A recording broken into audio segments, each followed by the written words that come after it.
সবাই কেমন আছিস? আশা করছি সবাই ভালো আছিস। তোদের সবাইকে তোদের প্রিয় চ্যানেল বিজ্ঞান শিক্ষাতে স্বাগতম।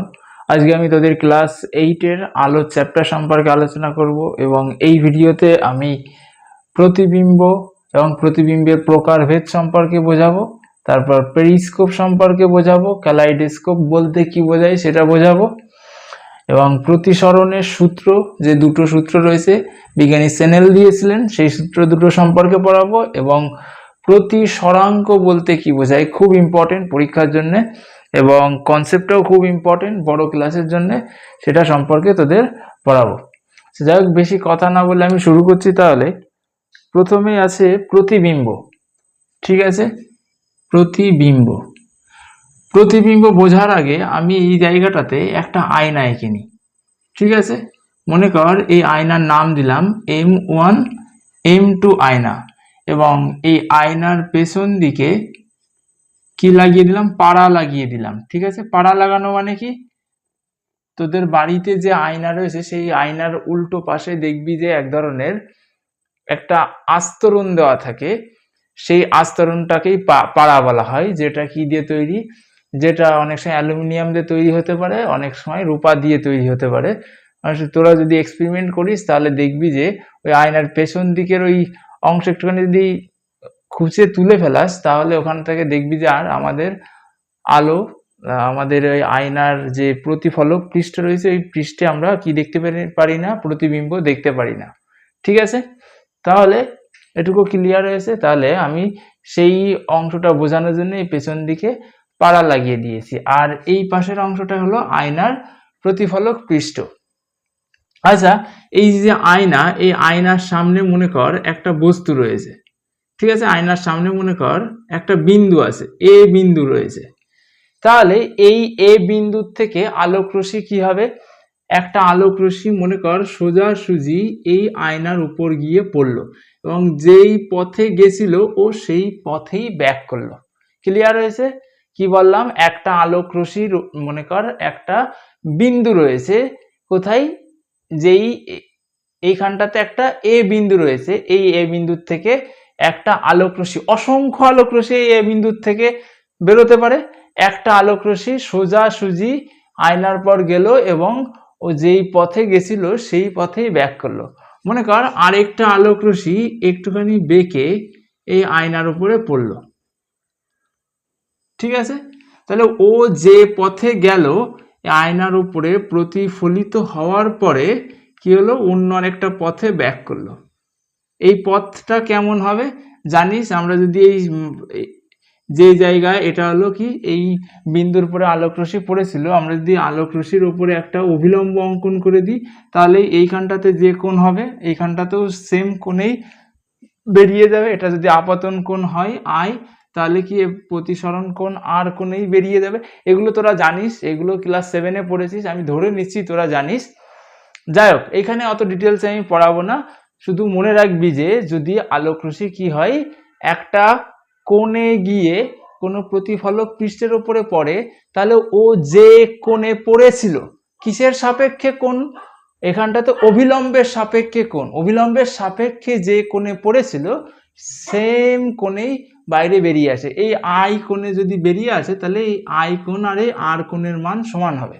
ঠিক আছে, আই কোণে আয়নার উপর পড়েছিল তাহলে কি হবে, এই তাহলে আরেকটা কোণে বেরিয়ে যাবে, যেই কোণে বেরোবে সেই দুটো কোণের মান সমান হবে। এখানে কারোর কোনো সমস্যা নেই? আচ্ছা, তাহলে এইখানটাতে তুই মনে কর দেখছিস এই বস্তুটাকে, এখান থেকে এটা মনে কর তোর চোখ, এইখান থেকে কি করছিস, এই বস্তুর এই প্রতিফলকের এই যে ঘটনাটা আমি বললাম এই ঘটনাটা দেখতে পাচ্ছিস।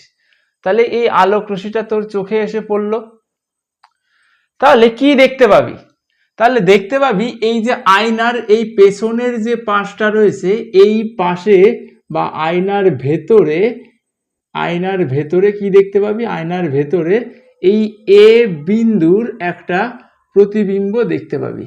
এই জায়গাটাতে কি হবে, এ বিন্দুর একটা প্রতিবিম্ব এ ড্যাশকে আমরা এখানটাতে দেখতে পাবো। তাহলে এই যে এ ড্যাশ, এই এ ড্যাশটাই কি এ বিন্দুর প্রতিবিম্ব। ঠিক আছে, তাহলে প্রতিবিম্ব গঠন হতে হলে কি হতে হবে, প্রতিবিম্ব গঠন হতে হলে এই যে আলোক রশ্মি প্রতিফলক পৃষ্ঠের ওপরে গিয়ে পড়বে সেই আলোক রশ্মি কি হতে হবে, একটা জায়গায় মিলে যেতে হবে, অথবা এরকমের হতে হবে একটা জায়গার থেকে ওরা কি হচ্ছে, একটা মিলে যাওয়া জায়গার থেকে ওরা ছড়িয়ে পড়ছে বলে মনে হবে। তাহলে এইখানটাতে আমরা দেখতে পাচ্ছি যে এই যে এ ড্যাশ বিন্দুর থেকেই মনে হচ্ছে যেন এই আলোক রশ্মিটা ছড়িয়ে পড়ছে, তাহলে তার জন্য আমরা বলতে পারি এ বিন্দুর প্রতিবিম্ব এ ড্যাশ। ক্লিয়ার হয়েছে আমার কথা? এইখানটাতে কারোর কোনো অসুবিধা নেই? আচ্ছা, এইখানটাতে যদি এই একটা বিন্দু না হয়ে, এই জায়গাটাতে যদি একটা বিন্দু না হয়ে একটা কি আঁকতাম, এইখানটাতে মনে করে এই অসংখ্য বিন্দু নিয়ে একটা বস্তু গঠিত হতো, মনে করো অসংখ্য বিন্দু নিয়ে একটা যদি বল গঠিত হতো, একটা যদি কি হতো, বল গঠিত হতো, ক্রিকেট খেলার বল গঠিত হতো, তাহলে এই বলের ওপর অসংখ্য বিন্দু থাকতো। এ বিন্দু যেরকম এখানে রয়েছে সেরকমের এ বি সি ডি মনে করো অসংখ্য বিন্দু এই বলের ওপর রয়েছে। এই অসংখ্য বিন্দুর থেকে অসংখ্য আলোক রশ্মি আয়নার উপরে গিয়ে পড়তো, আয়নার উপরে গিয়ে পড়তো এবং কি আয়না সেই আলোক রশ্মিকে প্রতিফলিত করে দিত, অর্থাৎ ব্যাক করে দিত। আয়না কি করতো, সেই আলোক রশ্মিকে ব্যাক করে দিত। এবার আমরা কি দেখতে পেতাম, যখন ব্যাক করে দিত আমাদের চোখে ওই আলোক রশ্মি এসে পড়তো, আমরা দেখতে পেতাম যে আমাদের এই চোখের থেকে আমরা কি দেখতে পেতাম, আমরা দেখতে পেতাম এই আলোক রশ্মি অ্যাকচুয়ালি এই আয়নার ভেতরে কোনো একটা অংশ থেকে আসছে, আয়নার ভেতরে কোনো একটা অংশ থেকে আসছে, নাকি এই এই যে প্রতিফলক পৃষ্ঠ রয়েছে এই পৃষ্ঠের থেকে আসছে, এখান থেকে আসছে না, এই প্রতিফলক পৃষ্ঠের থেকে আসছে না, আমরা কি দেখতে পেতাম আয়নার ভেতরে কোনো একটা অংশের থেকে আসছে। তাহলে এই যে ভেতরে যে জায়গার থেকে আসছে সেই জায়গাটাকে আমরা কি বলতাম, এই বস্তুটার প্রতিবিম্ব বলতাম। ক্লিয়ার হয়েছে?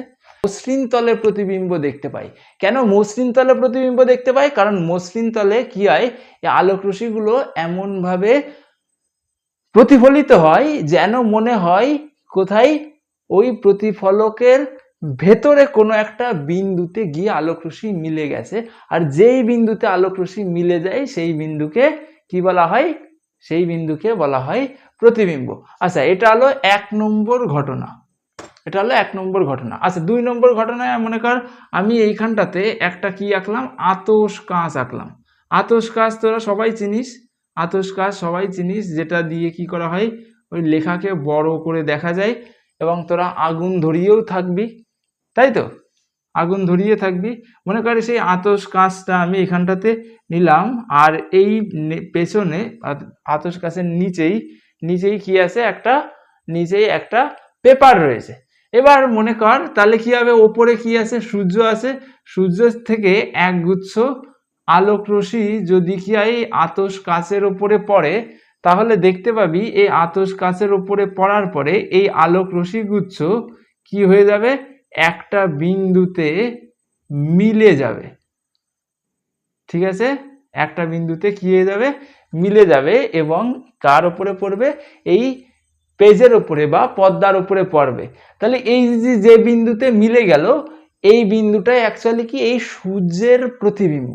ঠিক আছে, কারণ আমরা আগেই প্রতিবিম্বের সংজ্ঞাতে কি বলেছিলাম, প্রতিবিম্ব হলো কি, যখন কি হয়, যখন আলোক রশ্মিগুচ্ছ একটা জায়গায় কোনো একটা প্রতিফলকের ওপরে পড়ার ফলে, অথবা কিসের উপরে, কোনো একটা, অথবা প্রতিসৃত হওয়ার ফলে একটা কি বলে, কোনো একটা বিন্দুতে গিয়ে মিলে যায়, অথবা এমন মনে হয় কি ভেতরের কোনো একটা বিন্দুর থেকে আলোক রশ্মি বেরিয়ে আসছে বলে মনে হয়, তখন সেই বিন্দুটাকে কি বলা হবে, সেই বিন্দুটাকে এই বিন্দুর প্রতিবিম্ব বলা হবে। তাহলে এইখানটাতে আমরা কি দেখতে পাচ্ছি, তাহলে আমরা এইখানটাতে দেখতে পাচ্ছি যে সূর্য রয়েছে, এই সূর্যের আলোক সমান্তরাল আলোক রশ্মি গুচ্ছ কোথায়, এই তলের উপর পড়েছে, কিসের তলের উপরে, এই কি বলে, এই আতশ কাঁচের তলের উপর পড়েছে, এবং পড়ার পরে কি হয়ে গেছে, একটা বিন্দুতে গিয়ে মিলে গেছে। তাহলে বিন্দুতে গিয়ে মিলে যাওয়ার অর্থ কি, এই জিনিসটা কি সূর্যের প্রতিবিম্ব, যেহেতু সূর্যের আলোক রশ্মি এসে এখানে পড়ছে। তাহলে এবং কিছুক্ষণ ধরে রাখার পরে কি দেখতে পাবি, এখানটাতে আগুন ধরে যাবে বলে দেখতে পাবি। ক্লিয়ার এখানটাতে? তাহলে আমরা দুটো ঘটনা এখানটাতে দেখতে পেলাম। একটা ঘটনাতে কি দেখতে পেলাম? একটা ঘটনাতে দেখতে পেলাম এই যে বিন্দুটা নিয়েছিলাম বা বস্তুটা নিয়েছিলাম, এই বস্তুর প্রতিবিম্ব কি হচ্ছে? আয়নার ভেতরে গঠিত হচ্ছে। আয়নার ভেতরে গঠিত হলে তাহলে আমরা এই বস্তুর প্রতিবিম্বকে কিসের উপরে? পর্দার উপরে ফেলতে পারি না। পর্দার উপরে ফেলতে পারি না মানে কি? আমরা কি আয়নার ভেতরে গিয়ে একটা যদি পর্দা ধরি, তাহলে সেই পর্দার উপরে কি এই বস্তুর প্রতিবিম্বকে ফেলাতে পারবো? ফেলাতে পারবো না। কিন্তু এইখানটাতে দেখ, এইখানটাতে আমরা এই কাগজটাকে যদি পর্দা হিসেবে কল্পনা করি, আমরা যদি এই কাগজটাকে পর্দা হিসেবে কল্পনা করি, তাহলে এই সূর্যের যে প্রতিবিম্ব, সেই প্রতিবিম্বটা এই কাগজের উপরে পড়েছে, অর্থাৎ পর্দার উপরে পড়েছে। তার জন্য আমরা বলতে পারি এই আতশ কাচের সাহায্যে আমরা যে প্রতিবিম্ব গঠন করি, সেই প্রতিবিম্ব কি হয়? পর্দার উপর ফেলা যায়। তাহলে দুটো ঘটনা ঘটলো। একটা ঘটনায় পর্দার উপরে প্রতিবিম্বকে ফেলানো যায়, আর একটা ঘটনায় পর্দার উপরে প্রতিবিম্বকে ফেলানো যায় না। যখন কি হয়ে যায়? পর্দার উপরে প্রতিবিম্বকে ফেলানো যায়, তখন সেই প্রতিবিম্বকে কি বলা হয়? তখন সেই প্রতিবিম্বকে সদ প্রতিবিম্ব বলা হয়। তাহলে এই যে প্রতিবিম্ব গঠিত হলো, এটা কি হবে? সদ প্রতিবিম্ব। আর যখন কি হয়? পর্দার উপরে ফেলানো যায় না, তাহলে এই যে এই বস্তুটাকে আমরা পর্দার উপরে ফেলাতে পারছি না, তাহলে এই বস্তুটা কি? অসদ প্রতিবিম্ব। তাহলে যাকে পর্দার উপরে ফেলানো যায় না, সেটা কি? অসদ প্রতিবিম্ব গঠন করে। তাহলে প্রতিবিম্ব কি? দুই ধরনের। একটা হলো সদ প্রতিবিম্ব, যখন কি প্রতিবিম্বকে পর্দার উপরে ফেলানো যায়, আর একটা অসদ প্রতিবিম্ব, যখন প্রতিবিম্বকে পর্দার উপরে ফেলানো যায় না, তখন সেটাকে কি বলা হয়? অসৎ প্রতিবিম্ব। যেমন আয়নার সামনে আমরা যে প্রতিবিম্ব দেখি, সেটাকে তো কোনো পর্দার উপরে ফেলানো যায় না, তার জন্য এটা অসৎ প্রতিবিম্ব। অথবা তোরা যারা হলে গিয়ে মুভি দেখেছিস, তা দেখেছিস হলে একটা পর্দার উপরে কি রয়েছে? পর্দার উপরে আমরা দেখতে পাই। তাহলে কি হচ্ছে? তাহলে ওই পর্দার উপরে প্রতিবিম্ব গঠিত হচ্ছে। তাহলে পর্দার উপরে, যেহেতু হলে গিয়ে পর্দার উপরে প্রতিবিম্ব গঠিত হচ্ছে, তাহলে হলে যে প্রতিবিম্বটা গঠিত হয় সেটা কেমন? সেটা সদ প্রতিবিম্ব। ক্লিয়ার হয়েছে এইখানটাতে? আশা করি কারোর কোনো অসুবিধা নেই, সবাই এইটুকু বুঝতে পেরেছিস। এইবার সৎ প্রতিবিম্ব গেল, অসৎ প্রতিবিম্ব গেল। এবার মনে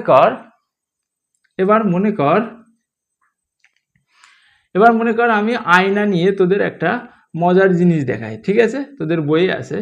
মনে কর এইখানে আমি দুখানা আয়না নিলাম, ঠিক আছে? এই একটা আয়না আর এই আরেকটা আয়না। এই দুটো আয়না একটা কোণ করে অবস্থায়, কোণ অবস্থায় আছে। কি অবস্থায় আছে? কোণ অবস্থায় রয়েছে, ঠিক আছে? এটা একটা মুছে দিই, তোদের হয়তো বুঝতে অসুবিধা হতে পারে, ঠিক আছে? বুঝতে পারছিস? এই আয়নাটা কি রয়েছে? একটা কোণ অবস্থায়। এই দুটো আয়না কি রয়েছে? একটা কোণ অবস্থায় রয়েছে। কোথায়? এই যে দুটো আয়না, এই দুটো আয়নার মাঝে একটা কোণ রয়েছে। ক্লিয়ার হয়েছে আমার কথা? বুঝতে পারছিস না ঘিঞ্জি হয়ে যাচ্ছে? আমি দেখতে পাচ্ছি না কি হচ্ছে। আচ্ছা, আমি কি বললাম? দুখানা আয়না নিয়েছি, দুটো আয়না একটা কোণ আকারে রয়েছে। কেমন করে? আমার কাছে দুটো বই দিয়ে দেখাচ্ছি, দেখ। আচ্ছা দেখ, মনে কর এই একটা আয়না আর এই আরেকটা আয়না, এই দুটো আয়না এরকমের কোণ অবস্থায় রয়েছে। এবার বুঝতে পেরেছিস? এইবার এই যে দুটো আয়না কোণ অবস্থায় রয়েছে, এখন যদি আমরা এইখানটাতে কোনো বস্তু রাখি, তাহলে সেই বস্তুর কতগুলো প্রতিবিম্ব হবে সেটা কি করে দেখব? সেটা কি করে বুঝতে পারবো? কি হবে? এই বস্তুর থেকে একটা প্রতিবিম্ব এর উপরে গঠিত হবে, এই বস্তুর থেকে প্রতিবিম্ব এর উপরে গঠিত হবে, আবার এখান থেকে একটা প্রতিবিম্ব এর উপরে গঠিত হবে, এর প্রতিবিম্ব এর উপরে গঠিত হবে। তাহলে কতগুলো প্রতিবিম্ব গঠন করতে পারে সেটা কি করে আমরা বলতে পারি? যদি এরকমের করে হয়, যদি দুটো আয়না একটা কৌণিক অবস্থানে থাকে, তাহলে কতগুলো প্রতিবিম্ব গঠন করে সেটা আমরা একটা সূত্রের সাহায্যে জানতে পারি। কি সূত্র? সূত্রটা হলো 360 ডিগ্রিকে আমরা যদি এই আয়নার মধ্যে যে কোণটা রয়েছে, দুটো আয়নার মধ্যে যে কোণটা রয়েছে সেই কোণের মান দিয়ে ভাগ করি এবং তার থেকে 1 বাদ দিয়ে দিই, তাহলে যে সংখ্যাটা হবে সেই সংখ্যাটা এখানটাতে প্রতিবিম্বের সংখ্যা হবে। মনে কর এইখানে যে দুটো আয়না রয়েছে, এই দুটো আয়নার মধ্যবর্তী কোণ 60 ডিগ্রি। তাহলে এটা কত, 360কে কত দিয়ে ভাগ দিতে হবে, 60 দিয়ে ভাগ দিতে হবে এবং তার থেকে কত বাদ দিতে হবে, 1 বাদ দিতে হবে। তাহলে কত হবে, 60 দিয়ে কাটলে 6, 6-এর থেকে 1 বাদ গেলে 5। তাহলে যদি কি হয়, এই দুটো আয়না 60 ডিগ্রি কৌণিক অবস্থানে থাকে, তবে কি হবে, তবে এইখানটাতে এই দুটো আয়নার মধ্যে টোটাল 5খানা প্রতিবিম্ব দেখতে পাওয়া যাবে। আর যদি এইখানটাতে 60 ডিগ্রি না হয়ে 30 ডিগ্রি হতো, তাহলে আমরা কি করতাম, তাহলে আমরা 360 ডিগ্রিকে 30 দিয়ে ভাগ দিতাম, 30 দিয়ে ভাগ দিতাম এবং তার থেকে কি করতাম, তার থেকে 1 বাদ দিয়ে দিতাম। তাহলে 360কে যদি 30 দিয়ে ভাগ করি তাহলে কত হয়, 12, তাই তো 12। তাহলে 3 বারং 36, 0 3 বারং 36, তাহলে কত হবে, তাহলে হয়তো 11খানা প্রতিবিম্ব দেখতে পেতাম। এটা দিয়ে এটা কাটলে কি হবে, 3 বারং 36, তাহলে 11খানা প্রতিবিম্ব দেখতে পেতাম।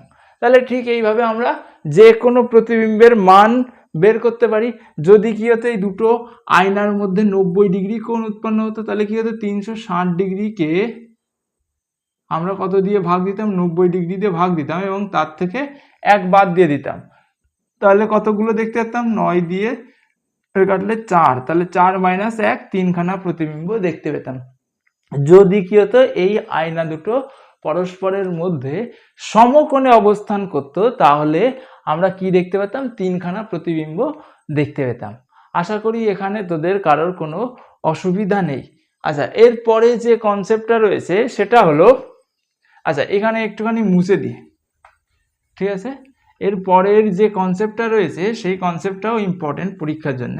দেখ, বলে দিয়েছে যে আয়না, কি বলে দিয়েছে, মনে কর এইখানটাতে একটা আয়না রয়েছে, ঠিক আছে, এইখানে একটা আয়না রয়েছে, এই আয়নার সামনে একটা বস্তু রয়েছে, এই আয়নার সামনে কি রয়েছে, একটা বস্তু রয়েছে।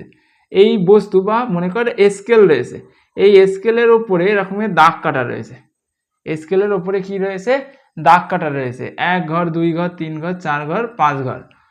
আচ্ছা, তাহলে কি হবে, তাহলে এই আয়নার মধ্যেও একটা স্কেল দেখা যাবে, এই আয়নার মধ্যেও আমরা কি দেখতে পাবো, একটা স্কেল দেখতে পাবো, পাবো কি না, এর মধ্যেও স্কেলের কি হবে, এরকমের 5খানা দাগ কাটা থাকবে, 1 2 3 4 5, এরকমের 5খানা দাগ কাটা থাকবে, বুঝেছিস। আচ্ছা, আয়নাকে যদি কি করি, আর একটুখানি এইদিকে বাড়িয়ে দিই, তাহলেই কি হয়ে যাবে, আমাদের যে প্রবলেমটা ফেস করছি সেটা সলভ হয়ে যাবে, ঠিক আছে, কিপটেমি করা যাবে না। আচ্ছা, এইবার দেখ কি হবে, আয়নার মধ্যে এরকমের 5খানা 1 2 3 4 5 এরকমের 5খানা দাগ দেখতে পেয়ে যাবে। এবার ক্লিয়ার হয়েছে সবার। আচ্ছা, আমি যদি মনে কর এই যে 2 নম্বর দাগের ওপরে একটা পেন ধরি, এই 2 নম্বর দাগের ওপরে মনে কর একটা পেন রয়েছে, কি রয়েছে, একটা পেন রয়েছে, তাহলে এই আয়নার মধ্যেও আমরা কি দেখতে পাবো, 2 নম্বর দাগের ওপরে একটা পেন দেখতে পাবো। আমরা যদি এই পেনকে আরো 2 ঘর সরিয়ে দিই, আরো 2 ঘর যদি সরিয়ে দিই, তাহলে কত হবে, 1 2 3 4 নম্বর ঘরে গিয়ে পেন দেখতে পাবো। তাহলে এই আয়নার মধ্যে গিয়েও এই 4 নম্বর ঘরে গিয়ে পেন দেখতে পাবো। ক্লিয়ার হয়েছে, কারোর কোনো অসুবিধা নেই। তাহলে আমি বলতে চাচ্ছি যে এইখান থেকে একটা জিনিস দেখ, আমরা কোনো বস্তুকে আয়নার সামনে যত ঘর সরিয়ে দিচ্ছি, সেই বস্তু আয়নার থেকে, সেই বস্তুর প্রতিবিম্ব আয়নার থেকে আয়নার ভেতরে ঠিক তত ঘরই সরে যাচ্ছে। প্রথমে আমরা 2 নম্বর ঘরে রেখেছিলাম বস্তুকে, আয়নার ভেতরেও কি হয়ে গেল, সেই বস্তু আয়নার থেকে 2 নম্বর ঘরে গিয়ে পড়লো। আবার যখন এই বস্তুকে আমরা সরিয়ে 4 নম্বর ঘরে নিয়ে গেলাম, আয়নার মধ্যে এই বস্তুটাও সরে গিয়ে 4 নম্বর ঘরে গিয়ে পৌঁছালো। এখানে ক্লিয়ার হয়েছে? আচ্ছা, তাহলে এখান থেকে দেখ একটা জিনিস, যখনই আমরা বস্তুকে আয়নার থেকে 2 ঘর সরাচ্ছি তাহলে কি হচ্ছে, বস্তুটার প্রতিবিম্ব আয়নার মধ্যেও 2 ঘর সরে যাচ্ছে। তাহলে এই বস্তু আর প্রতিবিম্বের মধ্যে দূরত্ব কত হচ্ছে? 4 ঘর হচ্ছে। তাহলে বস্তু আর প্রতিবিম্বের মধ্যে দূরত্ব কত হচ্ছে? 4 ঘর হচ্ছে। যেহেতু আয়নার থেকে বস্তুকে যদি আমরা 2 ঘর সরিয়ে রাখি তাহলে কি হবে, তাহলে আয়নার থেকে আয়নার ভেতরে প্রতিবিম্বও 2 ঘর সরে যাচ্ছে। তাহলে এই প্রতিবিম্ব আর এই বস্তুর মধ্যে দূরত্ব এখানে 2 ঘর, এখানে 2 ঘর, টোটাল 4 ঘর হয়ে যাচ্ছে, তাই তো? তাহলে আবার যদি আমরা কি করছি, আমরা যদি বস্তুকে এই আয়নার থেকে 4 ঘর সরিয়ে দিই, কত ঘর সরিয়ে দিই? মনে কর 4 ঘর সরিয়ে দিই। কাকে? আয়নার থেকে বস্তুকে যদি আমরা 4 ঘর সরিয়ে দিই তাহলে কি হবে, তাহলে আয়নার থেকে প্রতিবিম্বও আয়নার ভেতরে কি হবে, 4 ঘর সরে যাবে। তাহলে আয়নার ভেতরে প্রতিবিম্ব এবং বস্তুর দূরত্ব কত হবে? 8 ঘরের সমান হবে। ক্লিয়ার হয়েছে? তাহলে একটা রিলেশন তোরা খেয়াল করেছিস, একটা রিলেশনটা হলো, যদি বস্তুকে কি করি, আয়নার থেকে কি করি আমরা, বস্তুর দূরত্ব বাড়িয়ে দিই, তাহলে কি, তাহলে আয়নার থেকে প্রতিবিম্ব আয়নার ভেতরে ঠিক ততটুকুই দূরত্ব সরে যায়। তার ফলে কি ঘটনা ঘটে, তার ফলে প্রতিবিম্ব এবং বস্তুর মধ্যে দূরত্ব কি হয়ে যায়, দ্বিগুণ হয়ে যায়। দ্বিগুণ হারে কি হতে থাকে, যদি বাড়িয়ে দিই তাহলে দ্বিগুণ হারে বাড়ে, যদি কমিয়ে দিই তাহলে কি হবে, দ্বিগুণ হারে কমে। অর্থাৎ যদি কি হয়, যদি বস্তু আর আয়নার মধ্যে দূরত্ব কি হয়, বস্তু আর আয়নার মধ্যে দূরত্ব 5 একক হয়, তাহলে কি হবে, বস্তু এবং প্রতিবিম্বের মধ্যে দূরত্ব কত হবে, 10 একক হবে। ঠিক আছে? সবসময় খেয়াল রাখবি আমি কিসের কথা বলেছি, আয়না আর বস্তুর মধ্যে। আয়না আর বস্তুর মধ্যে দূরত্ব দেওয়া রয়েছে, আমার বের করতে হচ্ছে কার, বের করতে হচ্ছে কার, বস্তু আর প্রতিবিম্বের মধ্যে। ক্লিয়ার হয়েছে? আরেকটা এক্সাম্পল দিই, মনে কর আয়না আর বস্তুর মধ্যে দূরত্ব 20 সেন্টিমিটার দেওয়া রয়েছে, তাহলে বস্তু আর কি প্রতিবিম্বের মধ্যে দূরত্ব কত হবে, 40 সেন্টিমিটার হবে। ঠিক আছে? তাহলে তোরা এটা বাড়িতে করবি, যদি আয়না আর বস্তুর মধ্যে দূরত্ব যদি 50 সেন্টিমিটার হয় তাহলে কি হবে, তাহলে বস্তু আর প্রতিবিম্বের মধ্যে দূরত্ব কত, এটা কি করবি, এটা তোদের বাড়ির কাজ, তোরা কমেন্টে বলবি। ঠিক আছে? আচ্ছা, এইবার যদি আমি প্রশ্নটা একটুখানি কমপ্লেক্স করে দিই, যদি কি হয়, বস্তু আর আয়নার মধ্যে দূরত্ব 10 সেন্টিমিটার হয়, তাহলে আয়না আর প্রতিবিম্বের মধ্যে দূরত্ব কত হবে, তাহলে আয়না আর প্রতিবিম্বের মধ্যে দূরত্ব কত হবে, ভিডিও পজ করে ভাবার চেষ্টা কর, আমি এখন বলছি। তাহলে আয়না আর বস্তুর মধ্যে দূরত্ব কত হবে, কি বলেছি, আয়না আর বস্তুর মধ্যে দূরত্ব আর আয়না আর প্রতিবিম্বের মধ্যে দূরত্ব সমান। তাহলে আয়না আর বস্তুর মধ্যে দূরত্ব যদি 10 সেন্টিমিটার হয়, তাহলে আয়না আর প্রতিবিম্বের মধ্যেও দূরত্ব 10 সেন্টিমিটার হবে। ঠিক আছে? আর যদি বলতাম বস্তু আর প্রতিবিম্বের মধ্যে দূরত্ব, তাহলে কত হতো, 20 সেন্টিমিটার হতো। আশা করি তোদের এইখানটাতে যা অসুবিধা ছিল আমি পুরোটা এই কনফিউশন দূর করে দিতে পেরেছি। যদি কারোর একটুখানি বুঝতে অসুবিধা হয়, ভিডিও 2 বার দেখবি। ঠিক আছে? যেখান থেকে বুঝতে পারছিস সেখান থেকে 2 বার দেখবি। আমি অনেকগুলো এক্সাম্পল আলোচনা করে দিয়েছি, আশা করি তোদের এইখানে আর কোনো অসুবিধা নেই। আচ্ছা, এরপরে কি আছে, পেরিস্কোপ আছে। ঠিক আছে? কি আছে এরপরে, পেরিস্কোপ। পেরিস্কোপ কি, পেরিস্কোপ বোঝানোর আগে একটা জিনিস তোদের বলি। ঠিক আছে? একটা জিনিস বলি, মনে কর এইখানটাতে কি হচ্ছে, মনে কর এটা হলো খেলার মাঠ। ঠিক আছে? খেলার মাঠ চারপাশে দেওয়াল দিয়ে ঘিরে দিয়েছে। এবার তোরা যারা ছোট মানুষ তারা কি করতে পারছিস না, এই ভেতরে যে খেলা হচ্ছে, এই ভেতরে এইখানটাতে খেলা হচ্ছে, খেলা দেখতে পাচ্ছিস না, তোরা এই বাইরে দাঁড়িয়ে রয়েছিস। তাহলে তোদের মধ্যে কি হলো, তোদের মধ্যে কেউ একজন মনে কর এই আলোর চ্যাপ্টার পড়েছে, তাহলে সে কি করবে, সে এই বাইরের থেকেই খেলা দেখার একটা পদ্ধতি বানিয়ে ফেলাবে। তাহলে যেই পদ্ধতিতে এই বাইরের থেকে ভেতরে দেওয়ালকে বা সামনে যে বাধা রয়েছে সেই বাধা পেরিয়ে কোনো বস্তু দেখতে চাইবে, তখন কি করবে, এক ধরনের যন্ত্রের ব্যবহার করা হয়, সেই যন্ত্রকে কি বলা হয়, পেরিস্কোপ বলা হয়। তাহলে সেই পেরিস্কোপ কি করে তৈরি হয় সেটা সম্পর্কে আমরা জানবো। তাহলে বুঝেছিস আমার কথা? যদি আমাদের সামনে কোনো বাধা থাকে, মনে কর আমার সামনে কি হয়েছে, একটা দেওয়াল খাড়া করে দেওয়া রয়েছে, এই দেওয়াল খাড়া করে যদি দেওয়া হয় তাহলে দেওয়ালের ওই পাশে কি হচ্ছে না হচ্ছে সেটা তো আমি দেখতে পাবো না। তাহলে দেখার জন্য আমাদের কোনো একটা যন্ত্র তৈরি করতে হবে, সেই যন্ত্রের সাহায্যে আমরা কি করতে পারবো, দেখতে পাবো। কি করে দেখতে পাবো, সেই যন্ত্র বানানোটাই আমি তোদের এখন শেখাবো, ঠিক আছে? আচ্ছা, মনে কর এইখানটাতে যে খেলা হচ্ছে, এই খেলার থেকে আলোক রশ্মি কি হবে, বাইরে বেরিয়ে আসবে।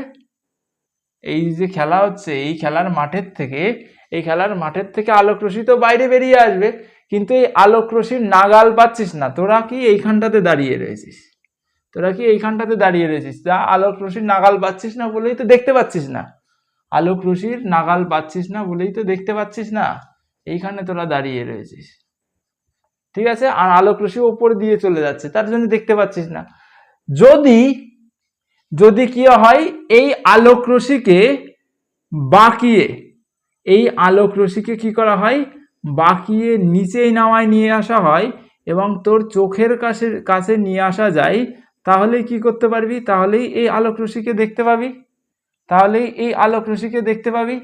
বুঝেছিস আমার কথা? এই যে খেলার মাঠ, এই মাঠ কি চারপাশ দিয়ে ঘেরা রয়েছে, যার কারণে ভেতরে খেলা দেখতে পাচ্ছিস না। কারণ কি, কারণ তোরা হলো ছোট ছোট, আর খেলার এই মাঠের থেকে যে আলোক রশ্মিগুলো বেরোচ্ছে সেইগুলো তোদের চোখের নাগালে আসছে না। তোরা যেহেতু ছোট ছোট, তোদের চোখের নাগালে আসছে না, বা ওপর দিয়ে বেরিয়ে যাচ্ছে। তোদের একজন কি করলো, এই যে আলোক রশ্মি আসছে খেলার মাঠের থেকে, এই আলোক রশ্মিকে কি করলো, বাঁকায়ে নিচেই নামায় নিয়ে আসলো, নিচেই নামিয়ে তারপরে কি করলো, তারপরে চোখের কাছে নিয়ে আসলো। আর আলোক রশ্মি দেখার অর্থ হলেই খেলা দেখতে পাচ্ছিস, বুঝেছিস?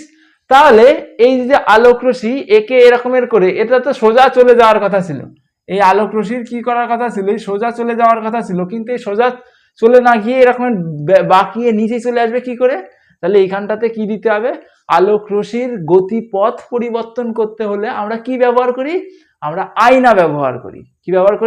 আয়না ব্যবহার করি। তোরা দেখেছিস তো ইয়ে দিয়ে কি করিস, যারা ঘড়ি দিয়ে এরকমের করে তোদের বন্ধুদের চোখে লাইট মেরেছিস তো, এরকমের করে যারা করেছিস, তোদের কেউ বেশি বদ, তারা কি করিস, তোদের বান্ধবীদের চোখে এরকমের করে লাইট মারিস তো।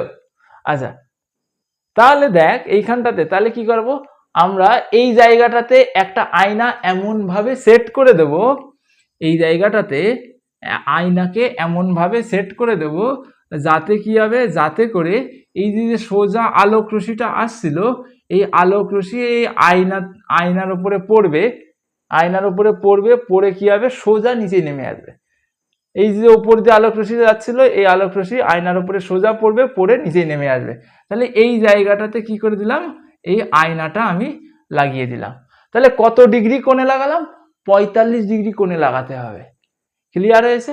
আচ্ছা, এইখানটাতে আয়না লাগিয়ে দিলে কি হবে, এর উপরে আলোক রশ্মি পড়ে কি হবে, সোজা নিচে নেমে আসবে। এইবার এই আলোক রশ্মি সোজা কি হয়েছে, মাটির দিকে নেমে যাওয়ার কথা ছিল, কিন্তু সোজা মাটির দিকে নেমে আসলে তো তুই দেখতে পাবি না। তাহলে কি করতে হবে, এই আলোক রশ্মিকে এইখানটাতে আবার বাঁকাতে হবে, বাঁকিয়ে তো চোখের দিকে নিতে হবে। তাহলে এইখানটাতেও আরেকটা কি করে দিতে হবে, এরকম আয়না লাগিয়ে দিতে হবে, এই আয়নাটাও কত ডিগ্রি কোণে রাখতে হবে, 45 ডিগ্রি কোণে রাখতে হবে। তাহলে কি হবে, এর উপরে আলোক রশ্মি পড়বে, পড়ে কি হবে, মাটির সমান্তরালে তোর চোখে গিয়ে পড়বে। তাহলে এইখানটাতে যে রেখাচিত্রটা আঁকলাম, এই রেখাচিত্রই অ্যাকচুয়ালি কিসের? পেরিস্কোপের সরল রেখাচিত্র। তোদের পরীক্ষা আসতে পারে পেরিস্কোপের সরল রেখাচিত্র কি করে অঙ্কন করা যায়। তাহলে পেরিস্কোপের সরল রেখাচিত্র আমি আঁকাই, তারপরে কি করছি, কি করে পেরিস্কোপ বানানো যায় আমি দেখাচ্ছি। তাহলে কি হবে, এরকমের একটা আলোক রশ্মি আসবে, সোজা চলে যাওয়ার কথা ছিল একটা আলোক রশ্মির, এই বরাবর সোজা চলে যাওয়ার কথা ছিল, কিন্তু সেই আলোক রশ্মিকে আমরা সোজা যেতে দেবো না, আমরা কি করব, নিচেই নামিয়ে নিয়ে আসবো। এই আলোক রশ্মিকে কি করব, সোজা নিচেই নামিয়ে নিয়ে আসবো। এই নিচেই নামিয়ে নিয়ে আসতে হলে আমাদের কি করতে হবে, এই সোজা যাওয়ার চেষ্টা করছিল, কিন্তু আজ যাবে সোজা না গিয়ে নিচেই নেমে আসবে। তাহলে কি করতে হবে, এইখানটাতে একটা আয়না লাগাতে হবে, এইখানটাতে একটা আয়না লাগাতে হবে। কত ডিগ্রি কোণে লাগাতে হবে? 45 ডিগ্রি কোণে লাগাতে হবে। এবং এই আলোক রশ্মি, এই যে আলোক রশ্মি সোজা নিচেই নেমে আসলো, লম্বভাবে নিচে নেমে আসলো, এটা তো সোজা নিচেই নেমে যাবে, কিন্তু আমরা চাই না যে সোজা নিচেই নেমে যাক, ও কি হোক, আমরা চাই ও আলোক রশ্মিটা বেঁকে আমাদের চোখে এসে পড়ুক। এইখানটাতে আমাদের চোখ রয়েছে, ঠিক আছে, আমরা কি চাই, আলোক রশ্মিটা বেঁকে আমাদের চোখে এসে পড়ুক। এইখানটাতে আমাদের চোখ রয়েছে, তাহলে এইখানটাতে এসে পড়বে। তাহলে এই যে আলোক রশ্মিকে বাঁকাতে হলে কি করতে হবে, এই জায়গাটাতে আরেকটা আয়না লাগাই দিতে হবে, তবেই কি হবে, তবেই আমাদের চোখে গিয়ে পড়বে। তাহলে একটা জিনিস দেখ, এই যে দুটো আয়না, এই দুটো আয়না পরস্পরের সমান্তরালে রয়েছে। সমান্তরালে মানে কি, এই আয়নাকে যদি তুই এই দিকে অনন্তকাল ধরে বাড়িয়ে দিস আর সামনের দিকে অনন্তকাল দিয়ে বাড়িয়ে দিস, এই আয়নাকেও এই দিকে অনন্তকাল দিয়ে বাড়িয়ে দিস, এই দিকেও অনন্তকাল দিয়ে বাড়িয়ে দিস, এই আয়না দুটো কোনোদিনই কি হবে না, মেলবে না, ঠিক আছে। তাহলে এই যে জিনিসটা বা যন্ত্রটা আমরা আঁকলাম, এটাই কি, এটাই হলো পেরিস্কোপের সরল রেখাচিত্র। আচ্ছা, এইবার এই যন্ত্রের উপর দিয়ে কি লাগিয়ে দিতে হয়, এই যন্ত্রের উপর দিয়েই এই যে ইয়েটা আঁকলাম, সরল চিত্র আঁকলাম, এর উপর দিয়েই কি আঁকিয়ে দিতে হবে, এর উপর দিয়েই যদি তুই কি করে দিস, একটা এরকমের কাঠামো বানিয়ে দিস, তাহলে কি হয়ে যাবে, তাহলে এটা পেরিস্কোপ হয়ে যাবে, ঠিক আছে, তাহলে এটা পেরিস্কোপ হয়ে যাবে। আর এই যে এই ছিদ্র দিয়ে আলোক রশ্মি প্রবেশ করবে, আর এই ছিদ্র দিয়ে কি হবে, আলোক রশ্মি আমাদের চোখে গিয়ে পড়বে। ক্লিয়ার হয়েছে? তাহলে কি এই যে পেরিস্কোপ, এটা কি অনেকটা জেডের মতো। ক্লিয়ার? কারোর কোনো অসুবিধা নেই? পরীক্ষার জন্য ইম্পর্টেন্ট আসতে পারে এখানটাতে, পেরিস্কোপের সরল রেখাচিত্র অঙ্কন করো, পারবি তাহলে?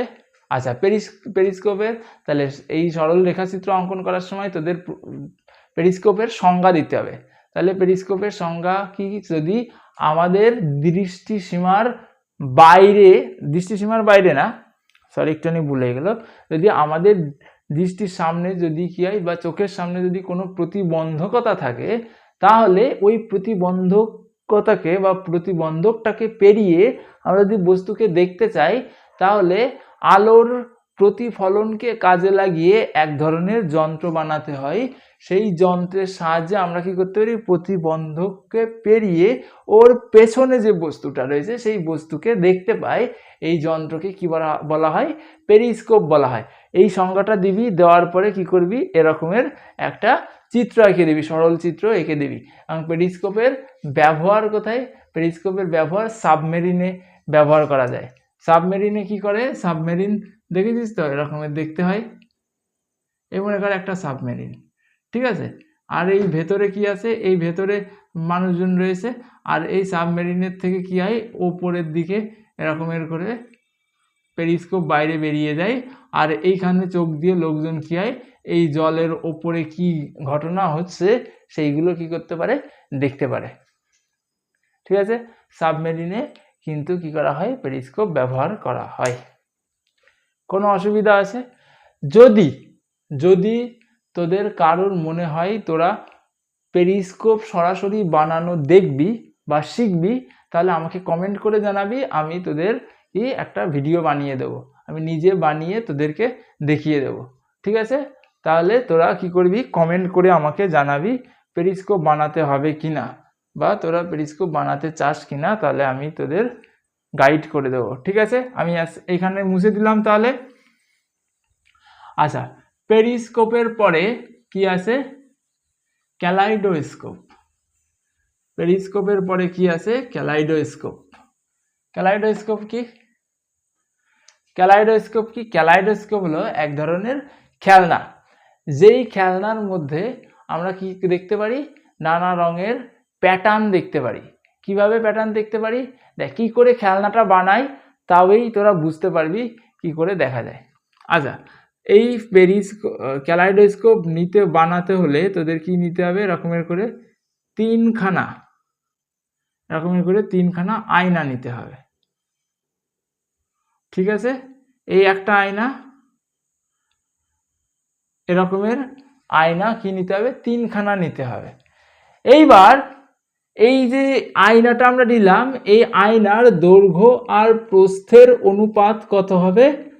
4:1 হবে। 4 কত হবে? 1 হবে। যদি দৈর্ঘ্য 4 সেন্টিমিটার হয়, প্রস্থ কত হতে হবে? 1 সেন্টিমিটার। যদি দৈর্ঘ্য 8 সেন্টিমিটার হয়, প্রস্থ কত হতে হবে? 2 সেন্টিমিটার হতে হবে। এই যে এরকমের তিনটে আয়না নিলাম, এই তিনটে আয়নাকে আমরা কি করব? আমরা এই তিনটে আয়নাকে এইভাবে করে রাখবো। ঠিক আছে,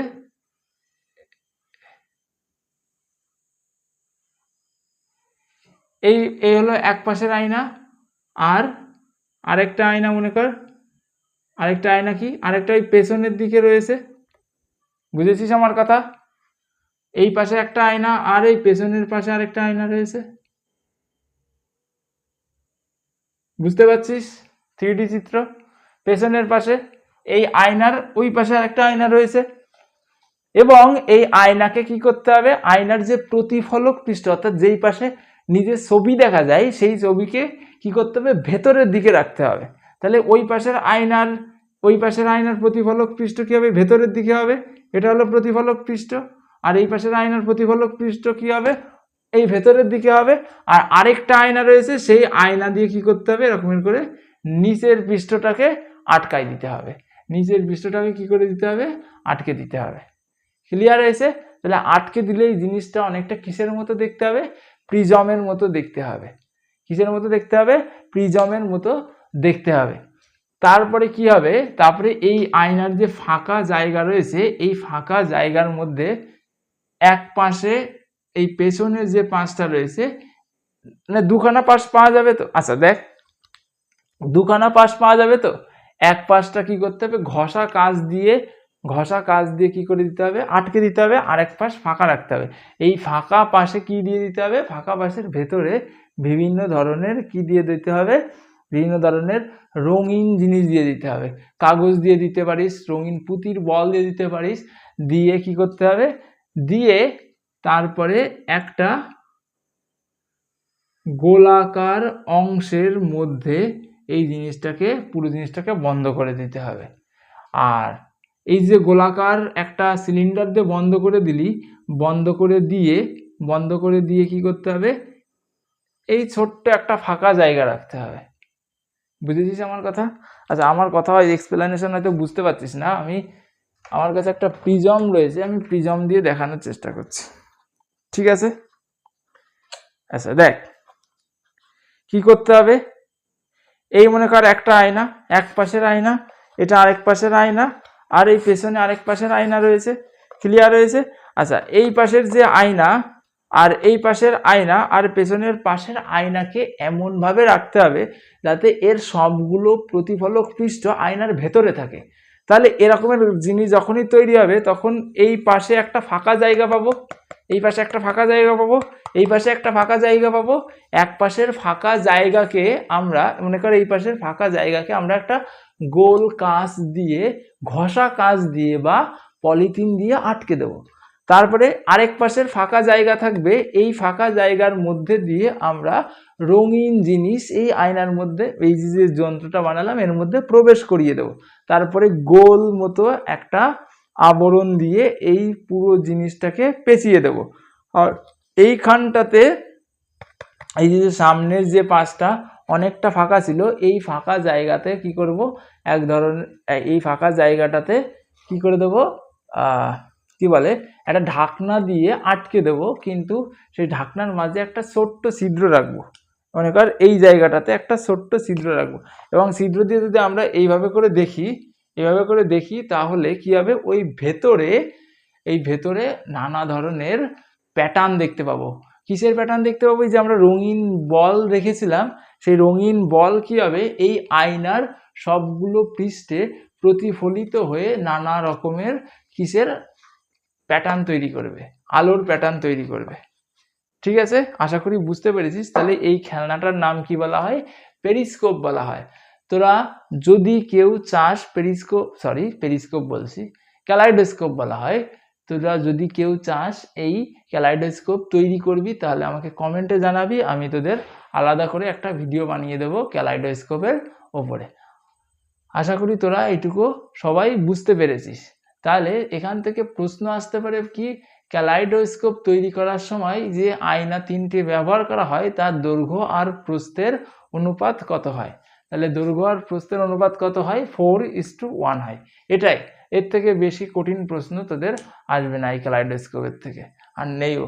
এর থেকে কি বা প্রশ্ন তৈরি করবে? তাহলে এই ক্যালাইডোস্কোপ আমি মুছে দিচ্ছি এখানটাতে। ক্যালাইডোস্কোপের পরে রয়েছে প্রতিসরণ। প্রতিসরণ কি? প্রতিসরণ কি? তোরা আগের ক্লাসে প্রতিসরণের কিছুটা অংশ পড়েছিস, ঠিক আছে? প্রতিসরণের কিছুটা অংশ পড়েছিস, আমি এই ক্লাসে তাও একটু আলোচনা করছি।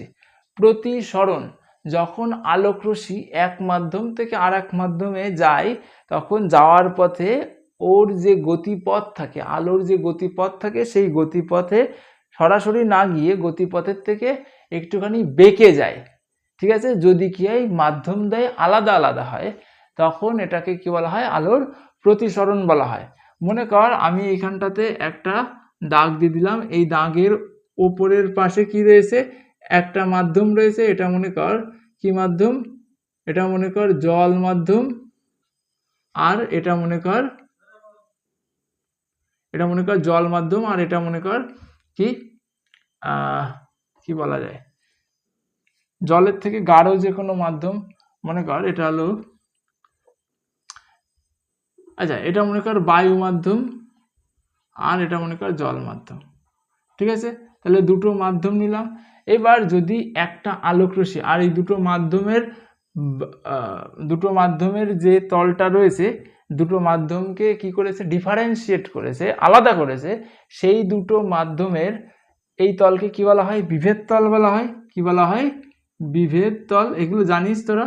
আচ্ছা, এই বিভেদ তলের উপরে মনে কর বায়ু মাধ্যম থেকে একটা আলোক রশ্মি গিয়ে পড়লো। তাহলে এই আলোক রশ্মি যেইখানটাতে বিভেদ তলের উপরে পড়ে, সেই অংশটাকে কি বলা হয়?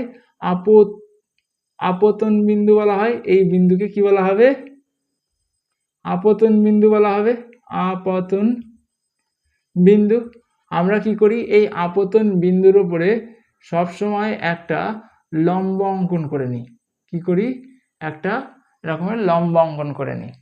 আর কি হয়? আলোক রশ্মি যখন বায়ু মাধ্যম থেকে জল মাধ্যমে বা লঘু মাধ্যম থেকে ঘন মাধ্যমে প্রবেশ করে, তখন ও কি করে? অভিলম্বের দিকে সরে আসে। ওর অ্যাকচুয়ালি যাওয়ার কথা ছিল কি? এই বরাবর। অ্যাকচুয়ালি এই বরাবর যাওয়ার কথা ছিল। এই বরাবর না গিয়ে ও কি করবে? ও অভিলম্বের দিকে, এই যে লম্বটা এঁকেছিলাম, এই লম্বের দিকে সরে আসবে। কি হবে? এই লম্বের দিকে সরে আসবে। এই যে ঘটনাটা ঘটলো, এই ঘটনাকে কি বলা হয়? আলোর প্রতিসরণ বলা হয়।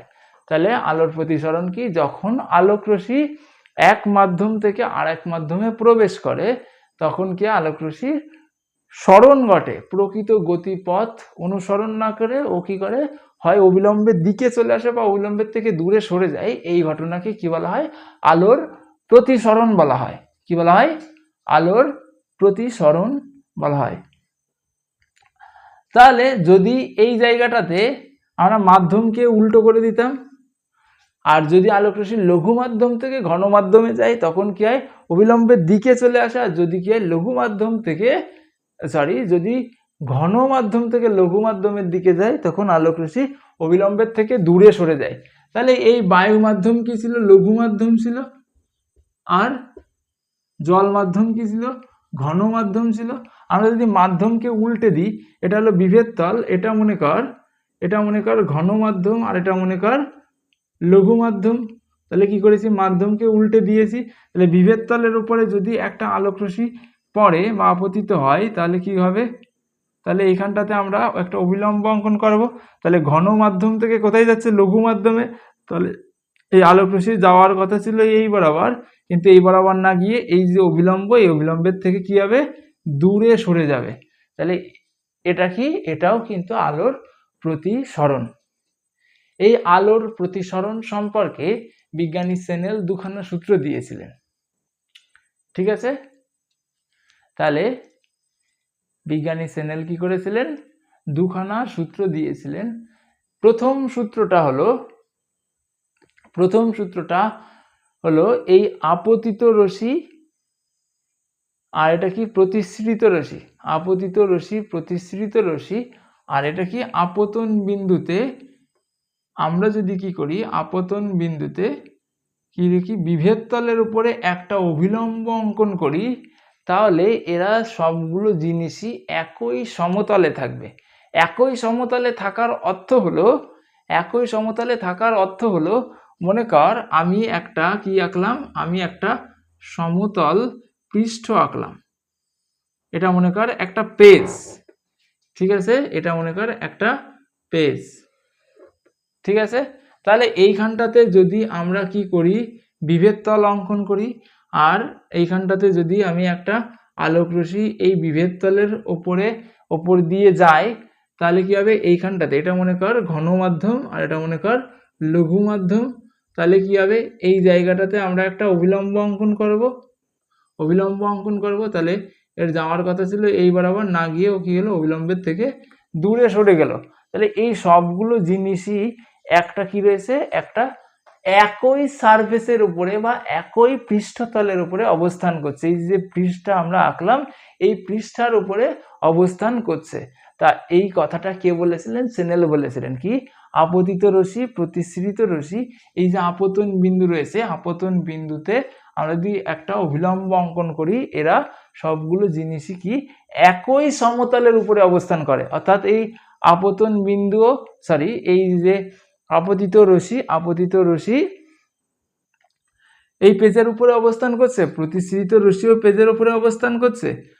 তারপরে কি আছে, তারপরে এই যে অভিলম্বটাও এই পেজের উপরে অবস্থান করছে। আর কি এই আপতন বিন্দু এই অভিলম্বের উপরে অবস্থান, এই পৃষ্ঠের উপরে অবস্থান করছে। ক্লিয়ার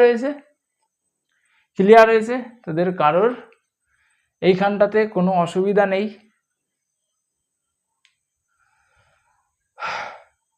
কারোর এখানটাতে কোনো অসুবিধা নেই? আচ্ছা, আরেকটা সূত্র আছে, সেটা হলো আপতন কোণের সাইনের মান আর প্রতিসরণ কোণের সাইনের অনুপাত সর্বদাই ধ্রুবক হয়। অর্থাৎ এই যে কোণটা রয়েছে, এই যে কোণ, এই কোণটা আর এই যে কোণ, এটা কি, এটা হলো আপতন কোণ। আপতন কোণকে আই দিয়ে প্রকাশ করি, আর এই প্রতিসরণ কোণ এটাকে কি দিয়ে প্রকাশ করি, আর দিয়ে প্রকাশ করি।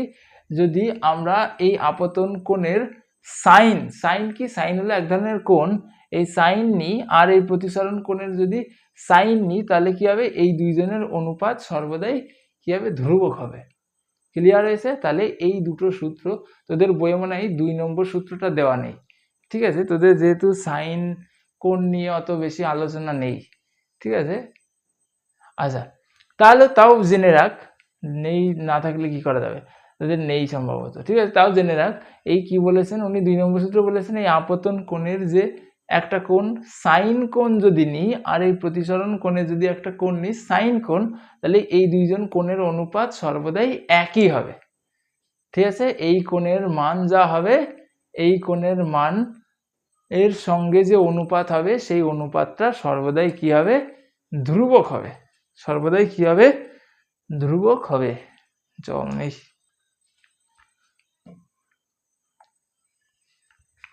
ক্লিয়ার হয়েছে? ক্লিয়ার? কারোর কোনো অসুবিধা নেই? আচ্ছা, এই জায়গাটাতে আমি একটুখানি মুছে দিচ্ছি, মুছে দিয়ে প্রতিসরাঙ্ক পড়িয়ে দেবো। প্রতিসরাঙ্ক খুব ইম্পর্টেন্ট। খুব ইম্পর্টেন্ট। তোদের সবার এই পর্যন্ত ধৈর্য ধরে দেখার জন্য তোদের সবাইকে ধন্যবাদ। প্রতিসরাঙ্ক পড়িয়ে দিচ্ছি এখন। আচ্ছা, প্রতিসরাঙ্ক কি দেখ, তোদের অলরেডি ক্লিয়ার হয়ে গেছে যে আলোক রশ্মি যদি এক মাধ্যম থেকে আরেক মাধ্যমে প্রবেশ করে তাহলে কি হয়ে যায়, তাহলে কি হয়, তাহলে ওরা ওদের প্রকৃত পথকে অনুসরণ না করে কি হয়ে যায়, অভিলম্বের থেকে হয় দূরে সরে যায় না অভিলম্বের দিকে চলে আসে। মনে কর আমি একটা মাধ্যম এ মাধ্যম নিলাম এই বিভেদ তলের ওপরে, আর বিভেদ তলের নিচে আরেকটা মাধ্যম বি মাধ্যম নিলাম, এবং কি বলে দিলাম এ মাধ্যমের তুলনায় বি মাধ্যম কি কম লঘু, অর্থাৎ এ মাধ্যম কি, এ মাধ্যম হলো উল্টো হয়ে গেছে, ঠিক আছে, এ মাধ্যম হলো লঘু মাধ্যম আর বি মাধ্যম হলো গাঢ় মাধ্যম, ঠিক আছে, এটা দিয়ে দিলাম। আচ্ছা, এইবার একটা আলোক রশ্মি যদি কি হয় এ মাধ্যমের থেকে বি মাধ্যমে প্রবেশ করে, এই মাধ্যমের থেকে আরেকটুখানি বাঁকিয়ে দিই, ঠিক আছে, আরেকটুখানি বাঁকিয়ে দিই, এ মাধ্যমের থেকে যদি বি মাধ্যমে প্রবেশ করে, এই যে আপতন বিন্দু, এই আপতন বিন্দুতে আমাদের কি আঁকতে হবে, একটা অভিলম্ব অঙ্কন করতে হবে, তাহলে এ মাধ্যমের থেকে যদি বি মাধ্যমে প্রবেশ করে তাহলে ওর কি যাওয়ার কথা ছিল এই বরাবর না গিয়ে ও কি করবে, অভিলম্বের দিকে সরে আসবে, এই যে অভিলম্বের এই পথে যাওয়ার কথা ছিল, এইদিকে না গিয়ে অভিলম্বের দিকে সরে আসলো, তাহলে এটা তো আমরা আগেই জানলাম। আচ্ছা, এইবার মনে কর এদের সবারকে কি নাম দিই, মনে কর এই যে আপতন বিন্দুর নাম দিলাম ও, আচ্ছা বিভেদ তলের নাম দিলাম মনে কর D1 D2, আর কি এই যে আপতিত রশ্মি এটার নাম দিলাম PO, এটা হলো আপতিত রশ্মি, আর O, আর এটা মনে কর C, তাহলে এই OC মনে কর কি প্রতিসৃত রশ্মি, ক্লিয়ার হয়েছে। আর এই যে অভিলম্ব, এই অভিলম্বকে নাম দিলাম I1 I2, ঠিক আছে। আচ্ছা, আমরা যদি কি করি, আমরা যদি এই ও বিন্দুকে কেন্দ্র করে একটা বৃত্ত অঙ্কন করি, ঠিক আছে, কেমন, এই ও বিন্দুকে কেন্দ্র করে যে কোনো ব্যাসার্ধের একটা বৃত্ত অঙ্কন করি, ঠিক আছে, এই ও বিন্দুকে কেন্দ্র করে একটা কি আঁকলাম,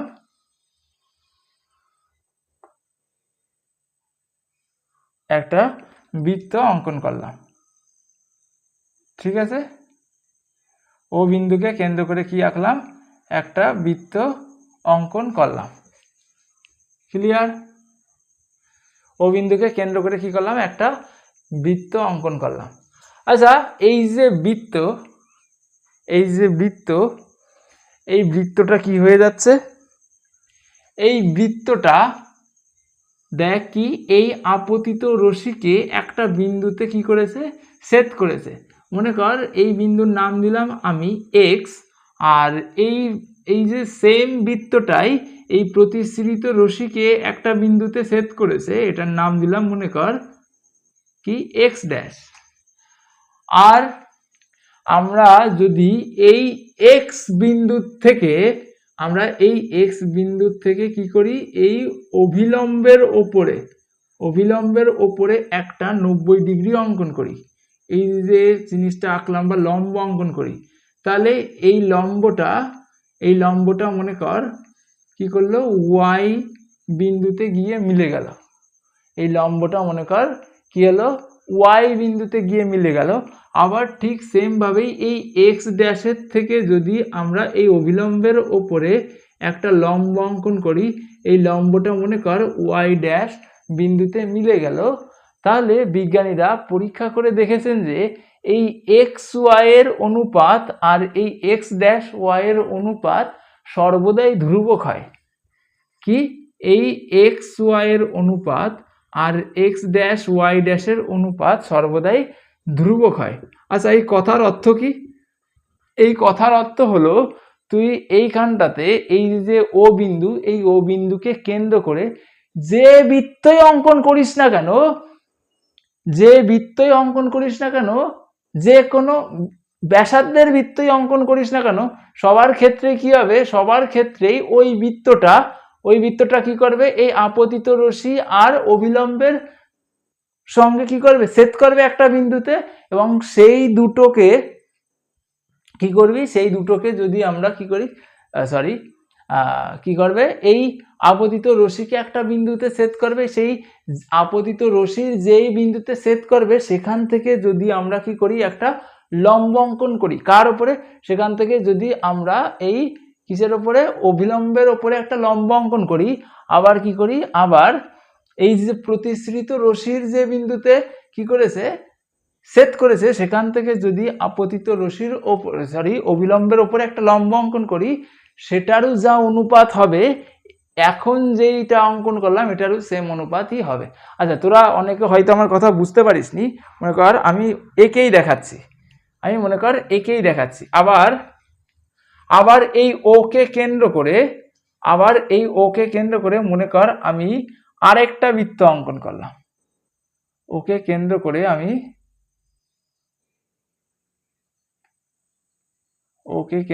আমি আবার আরেকটা বৃত্ত অঙ্কন করলাম।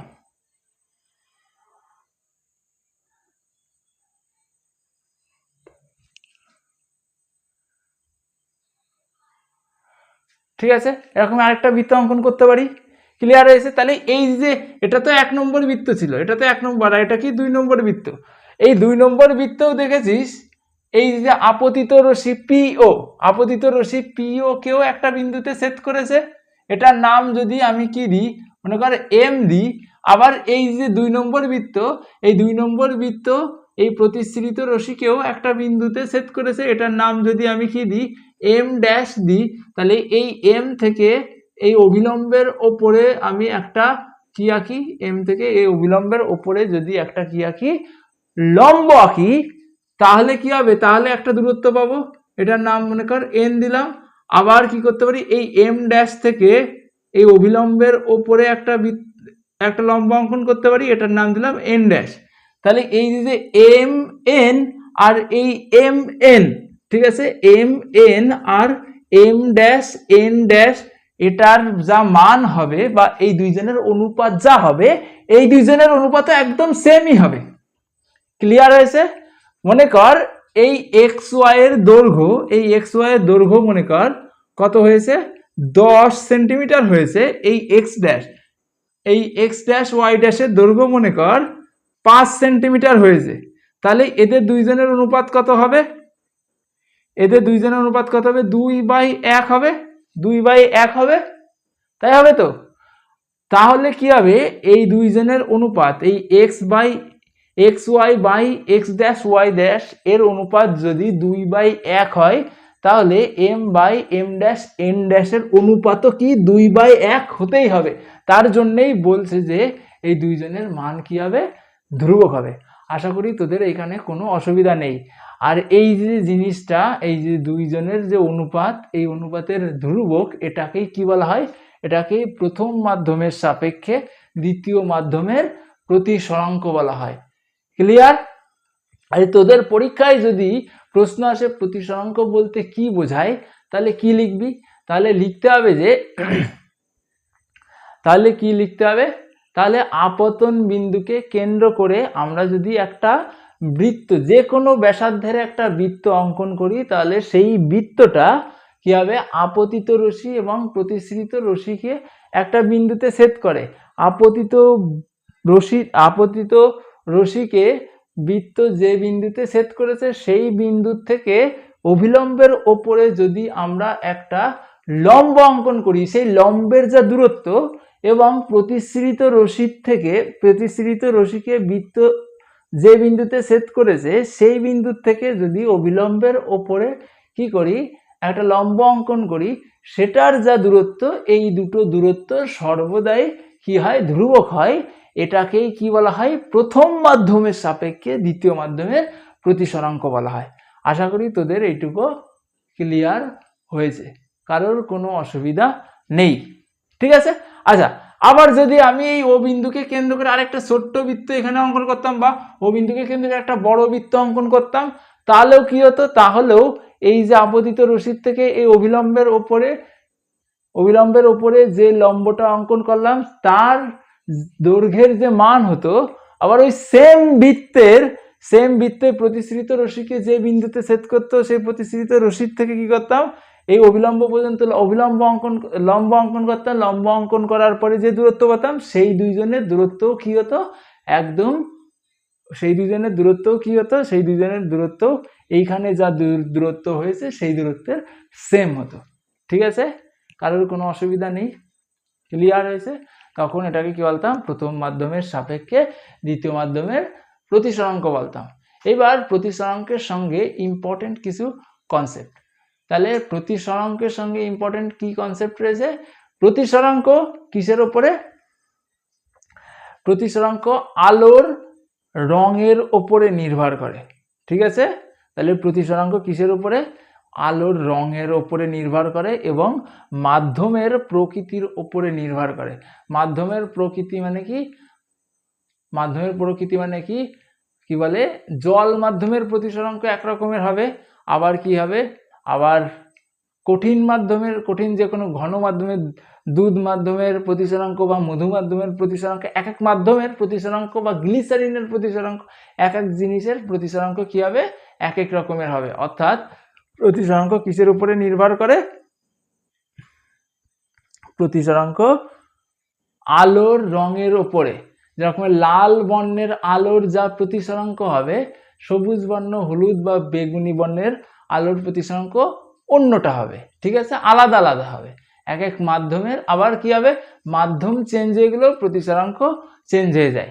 আরেকটা কনসেপ্ট হলো পরম প্রতিসরাঙ্ক। এখানটাতে কি বলেছি, এ মাধ্যমের সাপেক্ষে বি মাধ্যমের প্রতিসরাঙ্ক।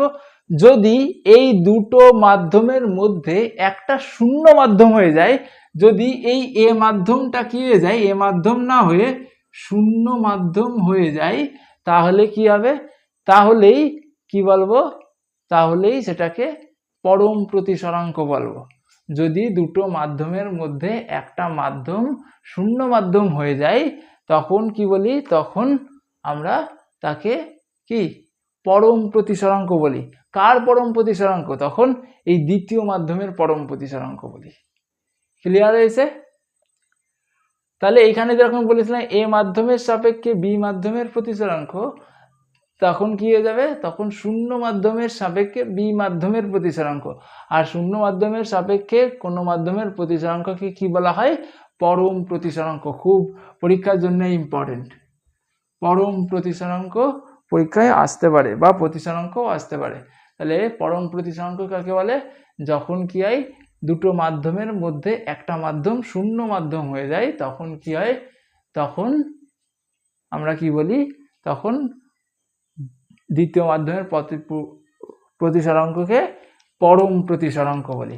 আর প্রতিসরাঙ্ক কিসের উপরে নির্ভর করে? আলোর রঙের উপরে নির্ভর করে। এক এক রঙের আলোর প্রতিসরাঙ্ক এক এক রকমের। আর কি, আর জানলাম আলোর প্রতিসরাঙ্ক কি, আলোর প্রতিসরাঙ্ক মাধ্যমের উপরেও নির্ভর করে। এক এক মাধ্যমের প্রতিসরাঙ্ক এক এক রকমের হয়। আরো একটা কনসেপ্ট আছে, সেই কনসেপ্টটা হলো আলোর কি, আলোর গতিবেগ এক এক মাধ্যমে এক এক রকমের। এই এ মাধ্যমে আলোর যা বেগ, এই বি মাধ্যমেও কি আলোর সেম বেগ? আলোর সেম বেগ নয় কিন্তু, কারণ আমরা জানি আলো এক এক মাধ্যমে এক এক বেগে চলে। শূন্য মাধ্যমে সব থেকে বেশি জোরে চলে, মানে 3 লক্ষ মিটার পার সেকেন্ড, তাই তো? তাহলে শূন্য মাধ্যমে আলোর বেগ সব থেকে বেশি। আর কি, শূন্য মাধ্যমের তুলনায় তাহলে আমরা কি জানি, এক এক মাধ্যমে আলোর কি হয়, বেগ এক এক রকমের হয়। আর আলোর প্রতিসরাঙ্ককে আমরা কি বলতে পারি, প্রতিসরাঙ্ককে আমরা কি বলতে পারি, প্রতিসরাঙ্ককে আমরা এই আলোর বেগের সাপেক্ষেও প্রকাশ করতে পারি। তাহলে কোনো মাধ্যমের প্রতিসরাঙ্ক বের করতে হলে আমরা বলতে পারি, মনে কর আমি যদি বলি এই বি মাধ্যমের প্রতিসরাঙ্ক কি, তাহলে যদি বের করতে বলে তাহলে আমরা কি বলতে পারি, বি কি শূন্য মাধ্যমে আলোর বেগ আর বি মাধ্যমে আলোর বেগের অনুপাতকেও কি বলা হয়, বি মাধ্যমের প্রতিসরাঙ্ক বলা যেতে পারে। তাহলে কি, যদি কোনো একটা মাধ্যমের প্রতিসরাঙ্ক বের করতে হয় তাহলে কি করব, তাহলে ওই মাধ্যমে আলোর বেগের যা মান হবে আর শূন্য মাধ্যমে আলোর যা বেগের মান হবে, এই দুটোর অনুপাতকে আমরা কি বলতে পারি, এই দুটোর অনুপাতকে আমরা প্রতিসরাঙ্ক, ওই মাধ্যমের প্রতিসরাঙ্ক বলি। মনে কর আমি একটা মাধ্যম দিয়ে দিলাম সি মাধ্যম, বা একটা মাধ্যম দিয়ে দিলাম ডি মাধ্যম, বা একটা মাধ্যম দিয়ে দিলাম ই মাধ্যম। তাহলে আমাদের যদি এই সি মাধ্যমের প্রতিসরাঙ্ক বের করতে হয় তাহলে কি করতে হবে, এই সি মাধ্যমে আলো প্রবেশ করাতে হবে। আলো প্রবেশ করার পরে দেখতে পাবো যে আলো কত বেগে যাচ্ছে। আর কি, আমরা শূন্য মাধ্যমে অলরেডি জানি আলোর বেগ কত, তাহলে শূন্য মাধ্যমে আলোর বেগ বাই এই সি মাধ্যমে আলোর বেগ, এই দুটো বেগের অনুপাত করলে আমরা কি পাবো, সি মাধ্যমের আলোর বেগ পাবো।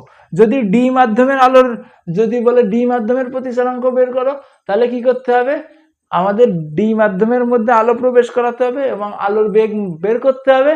আর কি, আর আমরা শূন্য মাধ্যমের আলোর বেগ অলরেডি জানি, তাহলে শূন্য মাধ্যমের আলোর বেগকে যদি ডি মাধ্যমের আলোর বেগ দিয়ে কি করি, ভাগ করি, তাহলে কি হয়ে যাবে, তাহলে যে অনুপাত পাবো সেই অনুপাতটা ডি মাধ্যমের প্রতিসরাঙ্ক হবে। যদি ই মাধ্যমের প্রতিসরাঙ্ক বের করতে হয় তাহলে কি করতে হবে, ই মাধ্যমে আলো কি করব, প্রবেশ করাবো, প্রবেশ করিয়ে দেখতে পাবো ই মাধ্যমে আলোর বেগ কতটা, এবং আমরা কি জানি শূন্য মাধ্যমে আলোর বেগ যতটা হবে, আর কি করতে হবে, সেটাকে এই ই মাধ্যমের আলোর বেগ যত তাই দিয়ে ভাগ দিলে কি পাবো, যে জিনিসটা পাবো সেটাই কি হবে, ই মাধ্যমের প্রতিসরাঙ্ক।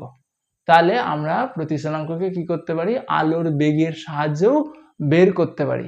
তাহলে প্রতিসরাঙ্ক থেকে আমরা কি কি জিনিস জানলাম, প্রতিসরাঙ্ককে আমরা কি করে বের করতে পারি, আবর্তন বিন্দুকে কেন্দ্র করে একটা যে কোনো ব্যাসার্ধের বৃত্ত নিয়ে কি অঙ্কন করতে পারি, বৃত্ত অঙ্কন করলে কি হবে, সেই বৃত্তটা আপতিত রশ্মি আর প্রতিসৃত রশ্মি একটা বিন্দুতে ছেদ করে এবং সেখান থেকে অবিলম্বের উপর একটা লম্ব অঙ্কন করতে হবে। লম্ব অঙ্কন করে তাদের অনুপাত বের করলে কি হয়ে যাবে, প্রথম মাধ্যমের সাপেক্ষে দ্বিতীয় মাধ্যমের প্রতিসরাঙ্ক হয়ে যাবে।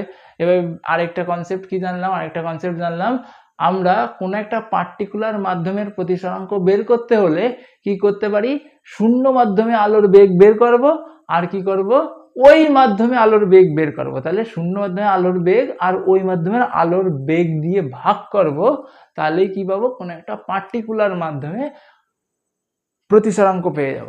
ঠিক আছে, আরো কি জানলাম, প্রতিসরাঙ্ক কিসের উপরে, আলোর রঙের উপরে নির্ভর করে। আর কি জানলাম, প্রতিসরাঙ্ক মাধ্যমের প্রকৃতির উপরেও নির্ভর করে, এক এক মাধ্যমের আলোর প্রতিসরাঙ্ক এক এক রকমের হয়। আর আরেকটা কি জেনেছি, আরেকটা জেনেছি পরম প্রতিসরাঙ্ক কাকে বলে। তাহলে পরম প্রতিসরাঙ্ক কাকে বলে, যদি দুটো, তাহলে কি হয়, যদি দুটো মাধ্যমের মধ্যে একটা শূন্য মাধ্যম হয় তখন আমরা কি বলি, তখন আমরা কি বলি, শূন্য মাধ্যমের সাপেক্ষে ওই মাধ্যমের প্রতিসরাঙ্ক না বলে কি বলি, ওই মাধ্যমের পরম প্রতিসরাঙ্ক বলি। ক্লিয়ার হয়েছে এটুকু? আচ্ছা, আর একটা ছোট্ট জিনিস রয়েছে, যদি আলোক রশ্মি কি হয়, এইভাবে তির্যক ভাবে না পড়ে, একদম সোজাসুজি অভিলম্ব হয়ে চলে যায়, সোজাসুজি মনে কর এই আলোক রশ্মি কি হলো, এই অভিলম্বের ওপর দিয়েই চলে যেত, একদম সোজাসুজি বিভেদ তল হয়ে চলে যেত, তাহলে কিন্তু এই মাধ্যমের ওপরে আলোক রশ্মি পড়লে তার কোনো চ্যুতি ঘটতো না। মানে কি, যেইভাবে এসেছিল সেইভাবেই চলে যেত। এইখানটাতে যেমন ধর চ্যুতি ঘটেছে, আর এইখানে এই আলোক রশ্মির এই বরাবর যাওয়ার কথা ছিল, না গিয়ে ও একটুখানি বেঁকে এসছে, তাহলে এই যতটুকু বেঁকে এসছে এই কোণটাকে কি বলা হতো, চ্যুতি কোণ বলা হতো। আর কি, যদি আমরা এই আলোক রশ্মিকে একদম সোজাসুজি লাইট দিয়ে কি করে দিতাম, পাঠিয়ে দিতাম এপাশ ওপাশ করে, ও কি হতো, যে পাশ দিয়ে গেছিল সে পাশ দিয়েই বেরিয়ে যেত, মানে সোজাসুজি বেরিয়ে যেত, অর্থাৎ ওর কোনো চ্যুতি ঘটতো না, অর্থাৎ চ্যুতি কোণের মান 0 ডিগ্রি হয়ে যেত। ঠিক আছে, তাহলে কখন চ্যুতি ঘটে না, যখন কি হয়, যখন আলোক রশ্মি একদম লম্বভাবে কিসের ওপর? বিভেদ তলের ওপর আপতিত হয়, তখন কি হয় না, কোনো চ্যুতি দেখতে পাওয়া যায় না। আশা করি তোদের সবার এই ভিডিওটা ভালো লেগেছে। তোদের যদি ভালো লেগে থাকে তাহলে কি করবি, লাইক করবি, শেয়ার করবি, কমেন্ট করবি আর সাবস্ক্রাইব করবি অবশ্যই, কারণ চ্যানেলে কেউ সাধারণত সাবস্ক্রাইব করে না, ভিডিও দেখে চলে যায়। তাই তোদেরকে রিকোয়েস্ট করব, যদি ভালো লেগে থাকে তাহলে সাবস্ক্রাইব করতে আর বন্ধুদেরকে শেয়ার করতে। যাই হোক, তাহলে অল দ্য বেস্ট, পড়ালেখা কর।